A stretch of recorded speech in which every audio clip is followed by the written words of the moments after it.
Hello everyone, hope you're doing well. Today in War Thunder, after yesterday having a look at a lot of lend-lease or captured vehicles which have been sat in the files for a very long time, or at least some of them for a very long time, today I want to have a look at a bunch of vehicles which I would actually deem as more likely to come to the game than a lot of those captured lend-lease stuff. The majority of the ones we're going to look at today are either variants of pre-existing vehicles, or they are machines which are very close to what we already have, or just some vehicles which are in different tech trees compared to, what we have in the game. So I think if I was going to characterize this, these ones would be much more, as I said, much more likely to come in some way, whether it is as some like premium or gift vehicles, or whether it is just as some vehicles to see in the future. So the first one is a bunch of F-89s. Now obviously we have F-89s in the game already.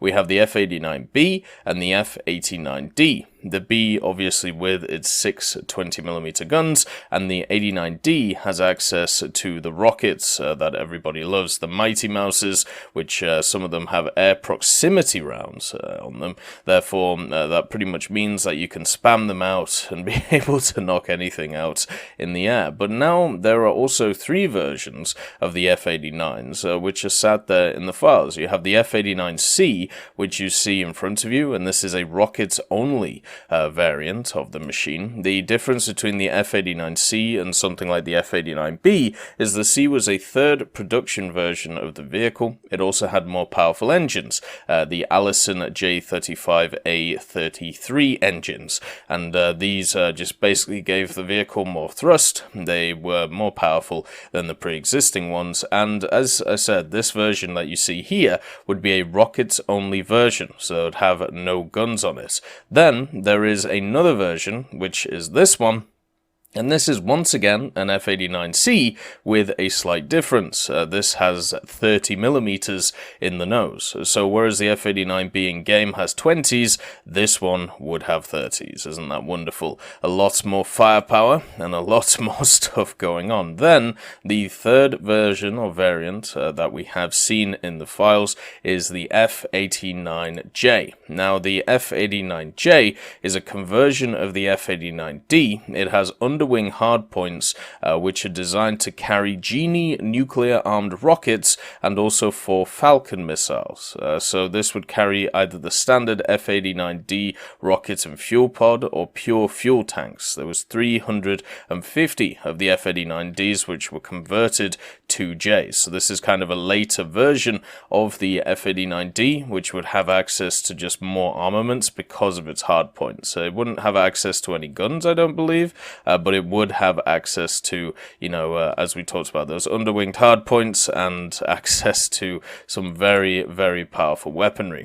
So I'm sure at some point we'll see that. Maybe we'll see any of these 3 as a tech tree vehicle. That would be really nice, because obviously right now F-89s are behind a paywall for the majority of people. The next one is a simple one. This is the P-66, and the P-66 you can find already in the Chinese tech tree under a rank 2 Bass Racing 2.3 machine. It did start life as an American plane, was rejected by the US, so therefore they looked for export, and there's no difference between the American version that we have in the files and the Chinese version, apart from the fact that this one is obviously set up for the US and has a US skin. So yeah, no real difference there.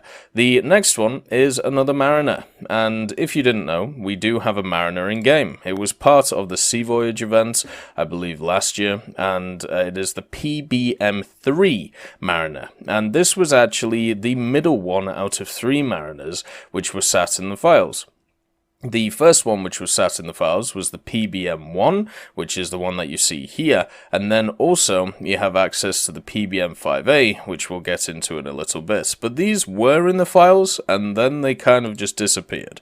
So it seems like, they aren't there anymore. But the PBM-1 that you see here is an initial production version of the machine. It has access to 5 50 caliber machine guns and 2 R2600 6 engines. They only only made about 20 of these, and then moved on to later models. So this was the first initial like batch of production machines, and then if we have a look at the next PBM5, which is this machine here, there are a bunch of different parts to it, a lot of more interesting stuff. The PBM5 was the version of the machine which once again upgraded its engines to Pratt & Whitney R2800s, and also there was around about 600 of these built, so I would actually claim it was the main production variant of the machine. The other things that were also added to it, since this is labeled the 5A, but it also has the radar in the middle of the nose, as you can see there. It also has access to more guns than you see on other models, so there's definitely a lot more going on for it. The only question is, what is actually going on, but it seems like it has a radar compared to the other two that we have been able to look at. The one in game and the one in the tech tree has a slightly different tail, has more guns on it. As you can see, there are at least 650 cals in this picture, and also the improved engines. So this would be a very meaty version, which would be lovely to see. The next machine to look at is a pretty simple one, and actually used to be in the game. It was actually taken out in favor of a different machine, which is kind of interesting. So the actual machine you're looking in front of you is the BF110C4. Now, the BF110C4 used to be in the game, and for some reason it was taken out in favor of the C7, and the C4 is as a storer version, so it's kind of an attacker version, if you want to see it like that, whereas the C7 is a fighter-bomber variant of the machine, and for some reason it was replaced instead of added onto. So now we still have the C4 in the files, it's just not doing anything, it's just kind of sat there, whereas the C7, with its extra bomb racks and also its better engines, is now in the tech tree. It would be nice to see the C4 come back, but for some reason it's just kind of sat there, not doing a lot, so hey ho, it is how it is. The next vehicle is a Soviet vehicle, and this is the DB3A. The DB3A is a weaker version of the machine that we have in the game. In game we have the DB3B, which is wonderful to say, at 2.7 for the Soviets, and it's kind of interesting because there is a little bit of an oddity about this vehicle, because you have the DB3A and then you have the DB3B, but according to some sources, when it comes to the DB3B, there isn't actually the designation, the DB3B. So therefore, there are some sources which say that the early versions of the DB3 are called the DB3A, and then there isn't any sources which actually label the DB3B. So the majority that I've seen when it comes to talking about the DB3A is they use that as like nomenclature for an early version or early variant of a main production version of the DB3, whereas the DB3B is the upgraded version of the DB3A. So the main difference that you can see between the two aircraft, and that is just looking at them in the game, the DB3A, which you see in front of you, has worse engines. So these are M86 engines, where the one in game has Tumansky M87A engines. So that is the main difference between them. It will be slightly less power when it comes to the engines themselves, but everything else should be pretty much the same in it. So yeah, not too much different. The next vehicle is another Soviet vehicle, and this is a Soviet fighter. And what is special about this one? Well, this is the Gudkov K-37, and you might be thinking yourself, who the hell is Gudkov? And what the hell is a K-37? Well, it's kind of simple. If you don't know about the Lag-3, the Lag-3 stands for Lavochkin, Gobunov, Gudkov. So those are the three people who designed this thing, who manufactured this thing, and put it together. A lot of Soviet machines are actually named after either the designers or they're named after, the producers of the aircraft. MiG, you got Migoyan and people like that, and then you got Lag with, of course, Lavochkin, Gobunov, and also Gudkov. So the Gudkov comes out of the Lag-3, and it comes out as a variant which was a first series anti-tank aircraft which had access to the Shipyatelny SH-37. This was a 37mm that was completely designed for anti-tank purposes, and in 1942 they decided to strap it onto a lag, basically. 20 were built, and it was seen that it was useful against other planes to be able to put a massive hole in them, and also some anti-tank duty. So it's very similar to a premium machine we have in the game, the Lag 334. Well, that actually has access to the 37mm NS-37, whereas this would have access to the Spitalny, I think is how you say it, SH-37. It should be pretty nice to see. Would be nice as kind of a standard tech tree, Lag 334 if you wanted to see it like that, but yeah, would be nice. The next vehicle is a simple one. This is the MiG-19S. Now you may say, oh, well, we already have the MiG-19S in game. Yes, we have the German one. This is the Soviet one. Yes, there is a Soviet version of the MiG-19S, and if you don't know the difference between the MiG-19S and other MiG-19s, it has an extra gun in it, but also loses the ability to carry any missiles. So it has an extra NR-30 gun under the nose, but it loses its ability to carry what many see as, you know, the better armament, such as the R3Ss that you see on machines such as the MiG-19PT. So yeah, kind of as simple as that. The next vehicle is a Hurricane, and it's just a standard British Hurricane. The difference between this one and the one that we have in game is the one that we have in game, the Mark 1, obviously we have a bunch of different Hurricanes, and I would definitely say go play them all. They're all really fun. You know, you got the Hurricane Mark 1B, the Sea Hurricane, the Hurricane Mark 2B Trop, the Hurricane Mark 4, and then you got the Hurricane Mark 1 Late. Well, this one is the Mark 1. This is the version which was before the Mark 1 Late, and the main differences between it really is the Mark 1 is the first production version. It had basic, you know, fabric-covered wings. It didn't have really any armor on it. It was mainly just designed as a machine to be able to, you know, be more maneuverable. And the one that we have, at least here, that you can see, it has a 3-blade 2-pitch propeller, and it was powered by a Rolls-Royce Merlin Mark II or the Mark III engine. There was no real difference between the two versions of the Mark I.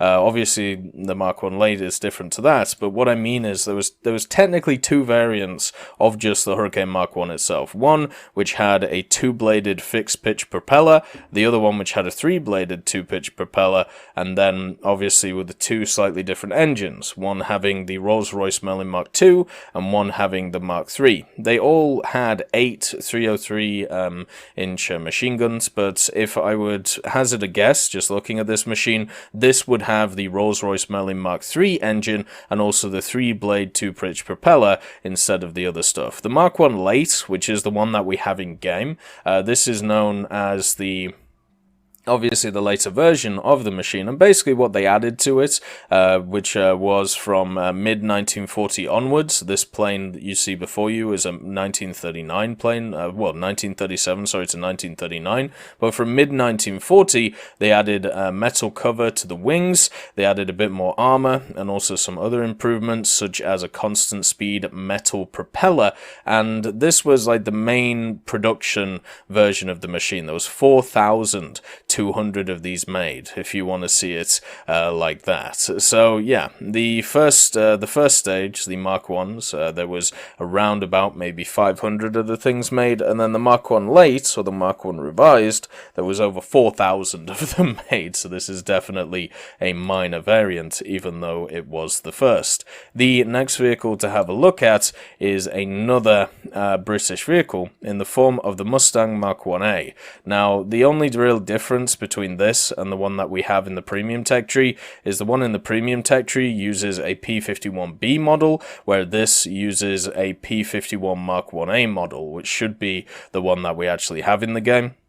So therefore, it's just one of those additional things, which, maybe we'll see in the future, maybe we'll see it in the tech tree, who knows. The next vehicle is our first tank of the exhibition, and this is the M4A5, or as you know, it's the Cruiser Tank Ram 2. This is a Canadian tank, which should be in the British tech tree, but for some reason, I think it might have been because it might have been added before the British tech tree existed.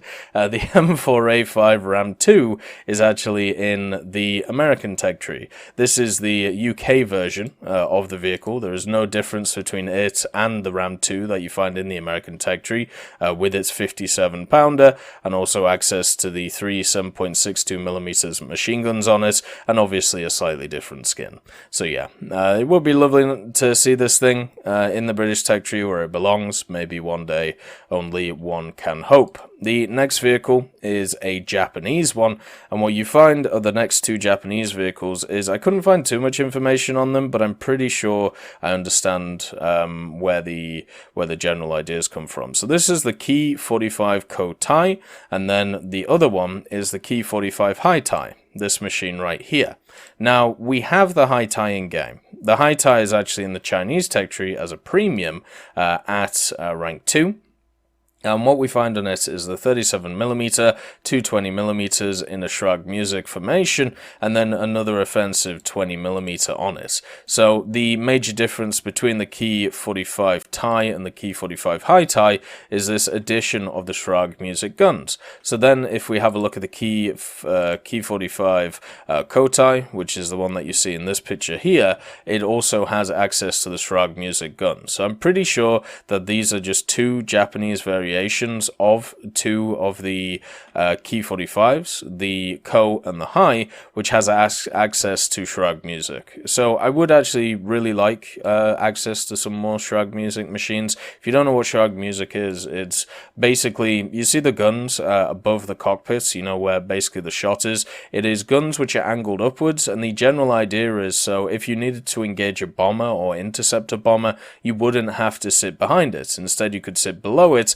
angle your guns upwards, and be able to, shoot it at an angle. So you didn't have to stay on the same altitude. You could maybe get some shots where the gunners weren't able to shoot you. And yeah, that was the general idea. We do have a few examples of it in game already for the Japanese, or at least one example for the Japanese. I can't remember which one it is. I believe it's the Key 45 Tai Toryu. And then, we have an example for the Chinese and a few for the Germans. So it would be lovely to see either of these machines. Obviously, the difference between, the Hi and the Ko is that the Ko has access to the 20mm in the nose with the two 12-7s, where the Hi only has access to a 37mm and also a 20mm under the nose. I always prefer the Ko over the other machines just because I think it's better and at a lower BR. The next vehicle is a ship, and it is of course a Japanese naval one. This is a similar variant to one that we have in the game. This is the Type K8 1942. Now, I couldn't find too much about this ship historically, but since we have the Type K8 1944 in the game, I can kind of compare the two models, and it seems like the main difference between them is this, the K8 that we have in game has some extra guns on it. The K8 1944, it has access to a 25mm on the front and some 25mm in the middle of it. Now, this is not seen on the 1942 model. And also, if you didn't know, during the war, when it came to Japan, one of the largest refits that they did was their anti-air capabilities for their machines. So what they would do is they would just plaster 25mm over everything when they realized how annihilating aviation was to naval machines. So that's why if you have a look at mid-war refits for a lot of Japanese machines, the massive emphasis is anti-air power. And that is the same for pretty much every nation. You know, you can have a look at the British, the Americans, even the Germans in this regard. They added a bunch of stuff like 20mm, they added a bunch of 40mm to each machine, and the Japanese were no different. They just mainly used stuff like 25s. So if I was going to hazard a guess what the difference between this machine is and the Type K8 1944 that we have in game, it would be that extra additional armament of the 25mm, which is sat around the machine. The next vehicle is Chinese, and it is, of course, the ZTZ-69-2A. Now, we do have a Type 69 in the game. This is, of course, in the form of just the Type 69, sits itself at 8.0, and is actually a pretty good vehicle. It's pretty fun to use. What is the difference between it and the ZTZ? Well, the ZTZ-69-2A is the first production version of the vehicle. It was released in 1982, and the main difference are FCS systems and also extra additional armor to make sure the thing is a bit more survivable. So it had access to the Type 69 200mm smoothbore gun, had a new FCS system which gave itself 2-axis gun stabilization, the Type 70 gunner sights, also the TCRLA laser rangefinder, the BCLA ballistic computer, has also a new radio in it in the form of the Type 889, armored track skirts on the sides, storage racks on the turret, which you can see, and then smoke grenade launchers as well. Also had some oil caps on angled plates behind the engine deck, so a lot of external features just to kind of bring it up to a main production version, and this was also exported, which was kind of interesting, to a bunch of different countries. There was some Iraqi versions and also some Pakistani versions of this machine. So this would be a slightly more beefy version of the Type 69 that we have in the game. The Type 69, technically the one that we have, is a prototype version which is based on the Type 59, where this would be the one which would make more sense as the one to be added. And also, if you didn't know, there's a bunch of other vehicles when it comes to the Chinese that could be added in the form of the Type 79s and also the Type 80s, which are really, really cool vehicles. But this one is just kind of sat there. I don't really know why. I don't really understand why it's not in the tech tree, but yeah, it would be nice to see. The next vehicle is an Italian little boy, and this is the M1441 4740 Mod 38. So what's the difference between this one and the M1441 we have in the game? Because we do have the M1441 in the game at 1.7. The main difference between it is this has an up gun on it. So this has the same gun that is sat on the M1542 and also the AB43. It's the 47mm 4740 Mod 38, whereas the M1441 in the game has access to a 47mm 4732 Mod 35. So it would have access to more powerful rounds, it is a more powerful gun, and it would be nicer to see. It also has slightly different secondary armament as well, compared to the other machines that we have in the game. The M1441 has an 8mm Breda, it actually has 2 of them. This seems to have a more chunky gun. I don't know whether it's like some kind of like 12.7 or if it's a 20mm Breda Mod 35, but whatever it is, it looks incredibly beefy. So yeah, you'd have an upgraded secondary armament and an upgraded main gun as well on the M1441 chassis. Kind of a stopgap between the ideas of the M1441 and the M1542. The next vehicle is another Italian vehicle, and this is the Semavente 7534 M43 Bersaglieri, and the Bersaglieri is an interesting idea. So it actually is a speciality of the Italian Army's Infantry Corps. They were originally created by General Alessandro La Marmora, I think is how you say it, in the 18th of June 1836, and they were serving the Army of the Kingdom of Sardinia, which eventually became the Royal Italian Army. They can be recognized by a very distinctive wide-brimmed hat, decorated with black Capercaillie feathers, and this is worn with their dress uniform, and the feathers would also be applied to their combat helmets. So this was something which is still around today, I believe, when it comes to the Bersaglieri, and when it comes to the difference between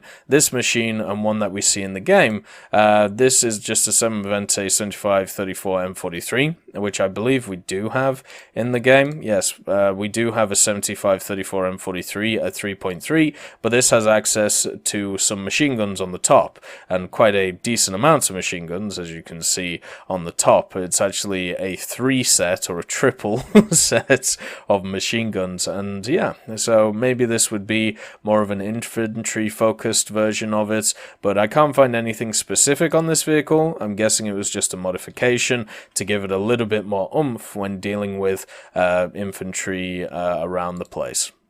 The last vehicle is a H75A1 for the French, and this vehicle is slightly different to the one that we have in the French tech tree. Yes, there is already a H75 which is in the tech tree. It's you actually have two of them. You have the H75A1 and then you have the H75A4. This version that I can find is the 1939 version, so this is the initial version that France got their hands on before getting, before upgrading it basically to the specifications that they wanted. Now you've got to remember the H75 was one of the most was one of the fighters that France really enjoyed using. It was actually one of the most successful fighters that they had, and I feel like this could easily be a premium version which kind of just fits into the tree alongside the other two. Maybe in the form of an event, maybe in the form of just a random GE premium, but whatever it is, it is a slightly different H75.